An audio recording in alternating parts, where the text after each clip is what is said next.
这就是街舞3第7集水舞台 battle 之这就是玩水。那看完后我的感受是形式大于内容。首先，这个舞台很明显的就是借鉴了《舞出我人生》第3部里的 battle 场景。那纵观3季，我觉得这一季的 crew battle 是最难看的，因为虽然水舞台能增加一定的视觉效果，但是极大的限制了舞者和队长们的发挥。每个人的表情都是非常狰狞的，甚至连眼睛都睁不太开。我可以理解，作为节目组来说，到第3季了啊，肯定想着说要有点变化，有点创新。但是在打破核心的情况下去创新，我个人觉得不太合算。水舞台的缺点明显是大于它带来的好处的。那换一个角度来说，某种程度上也是节目组对于舞者水平的一个不信任。那他们不相信这批舞者能够在这个擂台上单靠 battle 呈现出一档精彩的节目来，所以设置了一些噱头去辅助他们。我个人觉得是有点弄巧成拙了。而且我建议节目组不要老是把我们又创造了一项新的街舞历史这句话挂在嘴边，因为就很不讨巧。这个话要说也应该让别人来说。那建议大家把历史打在公屏上。好，说回舞台呢，因为我们节目里看到的跟现场观众看到的 battle 版本其实不太一样，因为节目里的 battle 很多有混剪的镜头，所以对于比赛胜负我这边就不聊了。那本期我主要想聊一下在4轮的8个出场中我最喜欢的2个 battle。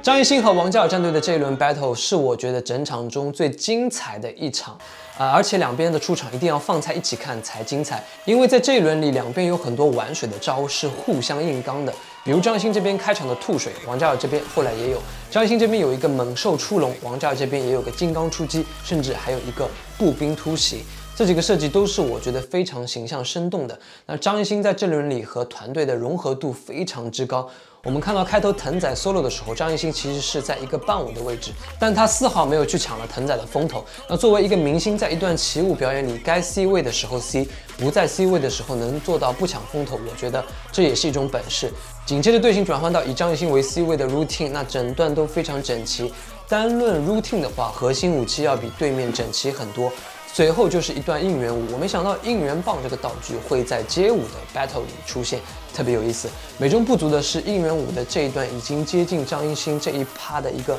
尾声了。那下一趴音乐起的时候就是副歌，整个情绪上是对对面比较有利的，所以这段应援舞就有点像在为对面做嫁衣。好，我们来看一下对面王嘉尔战队对于整个舞台的运用可以说是发挥到了极致。首先 routine 后马上接了一个组合技大力神运输机，哇，这名字取的，尤其是身后居然直接拿出水管来喷，这一点真的很聪明。总之两边的能量在不断的堆叠，你上一点我比你更多，你多了我要比你再多，真的是一个巴掌拍不响。一场精彩的 battle 必须要有势均力敌的双方一起组成。那然后就是张艺兴的撕衣服了。到这里为止，我觉得整场的情绪到达了一个顶峰，这感觉就像是打斗地主啊。张艺兴这边4个8，王嘉尔这边说我4个2，然后张艺兴这边再来5个8，王嘉尔这边说5个9，最后张艺兴撕衣服王炸。那很可惜，对面王嘉尔这一轮没有上，感觉在最后冲刺的阶段没能更上一层楼。最后到 ending 的时候，张艺兴这边的开莲花，我觉得是奠定了胜果。一个好的 ending 太重要了，风中定律，相信大家都肯定非常熟悉。因为这场比赛你来我往的太精彩了，我觉得现场很多非舞蹈专业的评审们早就被炸晕了，就觉得哇很精彩，好看，但谁精彩？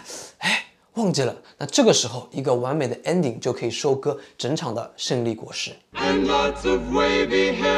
王一博战队非常知道水舞台的制胜法宝是什么，就是下地。那下地才能激起水花。既然叫了水舞台了，说白了就是看谁玩水比较厉害。王一博这边光是滑跪就用了3次，出场1次，起舞1次，之后走队形的时候又是1次。好，我们一点点拆分一下这段 battle。亮相之后，第一个8拍是 B-boy 出场扩散队形，接王一博3人组的3个8拍 locking。那等到第5个8拍的时候 ，B-boy 加入起舞 ，locking 在上 ，B-boy 在下面用 footwork 打起水花，制造氛围和视觉效果。这招很聪明，因为纵观全场的 battle， 其他队伍的策略更多的是要么沉下地，要么就站着跳。像王一博战队这样上下组合的很少见，当然也是因为他们这组 B-boy 比较多，才可以这样去跳。那在这之后就开始玩全队的大起舞以及组合队形了，整个层次是逐步递进。最后在轮换之前安排了2个组合技能，不难看出一波王炸这一轮的策略就是以王一博为核心强攻对面。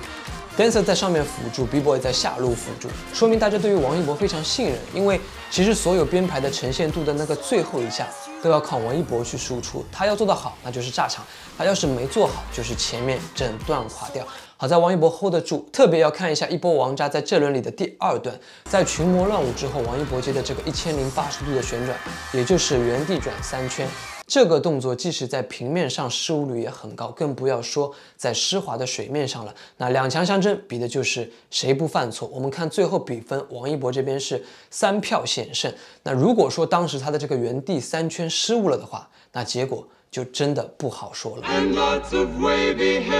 好，本期的最后我必须要吐槽一下这一期的剪辑啊，真的是非常的混乱，一会儿是正常的 battle 画面，一会儿是慢镜头，一会儿是子弹时间，一会儿是补拍镜头，一会儿是对手的反应，一会儿是观众的反应，哇！真的太密集了。节目组大概以为作为屏幕前的观众可以自行拼凑脑补出现场的氛围，那整个观赏节奏是非常断断续续，至少我自己看的时候就很难投入。其实这个 Crew Battle 的呈现问题从第1季就一直延续到现在没有解决，包括我记得总导演在第1季结束后自己也有说到 Crew Battle 的拍摄比预计的要难上很多，因为 Crew Battle 的最佳视角其实就是对面那个战队的位置，但是那个位置又不可能架机器，所以节目组用的办法就是补拍，等到正式 battle 结束后，每个战队下来分别补录当时的那一轮 battle， 也就是说补拍的时候其实是对着摄像机跳的，然后再把这些画面穿插到正式的 battle 画面中。那这样做虽然可以保证视角的完整度，但是你要知道舞蹈动作可以补换。但是你要知道，舞蹈动作可以还原补拍，情绪和现场的氛围是补拍不了的。这个大家想象一下就很容易明白。比如说一个求婚现场，哇，感天动地，男生制造了惊喜，女生感动流泪，全场鼓掌祝福。突然旁边站出来一个人说：“哎，不好意思，刚才都没拍到，能不能重新来一次？”但是话说回来，咱们不能只挑毛病不提建议啊！我还是那句话，当键盘侠容易，真的让你去做一下，你不一定有当事人做得好。那我个人有一些不成熟的小建议。我觉得节目组在这个环节想要呈现的东西太多了，又想要舞蹈的完整度，又不想放过精彩瞬间，还想要现场的气氛让屏幕前的观众都感受到。我个人觉得，除非你用360度全景相机拍摄，然后观众都用 VR 去看，不然的话只能舍弃掉一些。比如现场氛围这个东西，其实现场氛围你拍的再好，作为屏幕前的观众都是很难感受到的。没有办法，这就是一个物理问题。一个苹果，我用再多的形容词去表达它有多甜，都不如真的让你去咬一口来的直接。所以在这边我也呼吁大家找个机会，一定要去感受一下街舞比赛的现场氛围。咱们就看明星们在这个节目里的表现啊，你回想一下，在其他的综艺里，能有多少是可以让明星们如此真实的流露出自己的一个感受？很厉害的一点是街舞就做到了，因为在那个氛围里，你不可能做到不被带动，不可能做到保持自己的一个形象，那是一个让你瞬间就会被点燃的地方，那是一个值得你坐1个小时地铁过去买张门票，站上4个小时，回去之后你会跟家里说啊，妈妈，下次我还想去看街舞比赛。